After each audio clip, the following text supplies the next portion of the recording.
Let's turn to China. China is reporting fewer coronavirus cases. There are serious doubts over the numbers. Beijing is being accused of downplaying the figures. Here's one more thing that China is trying to hide: the rising xenophobia and racism in the country. Last week, we got you a full report on this, how the African community was facing racism in Guangzhou in China.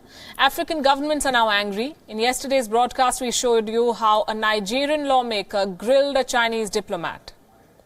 Across the capitals of African nations, politicians are now demanding answers from Beijing.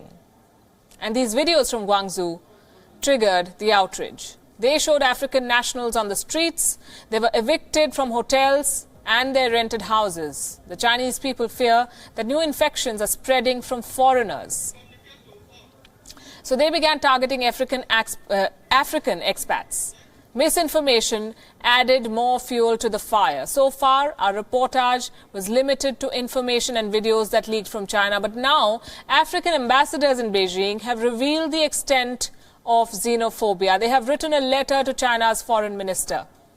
An African news website has shared a copy of the letter. It describes how Africans are being attacked, mistreated, and harassed in China. African nationals were ejected from their hotels in the middle of the night. Some of them were forced to live on the streets. A group of students was forced to take a nucleic acid test. They had no travel history.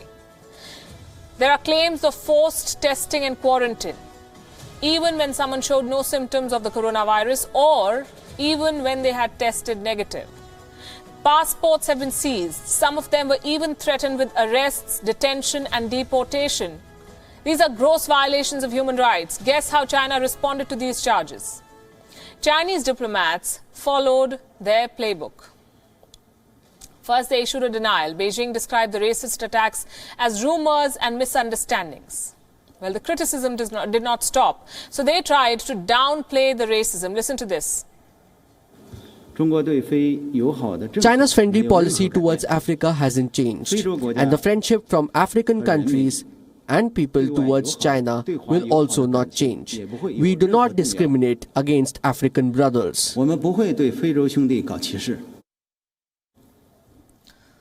friendship won't change, he says. African leaders, on the contrary, are furious.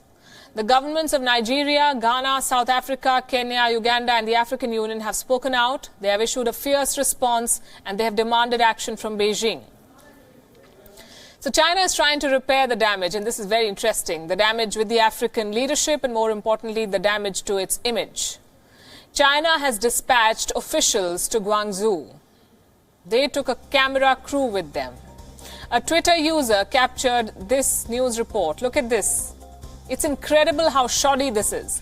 Chinese officials are handing out food and flowers to Africans as the camera rolls. What is this? High school? Gift flowers and we are friends now.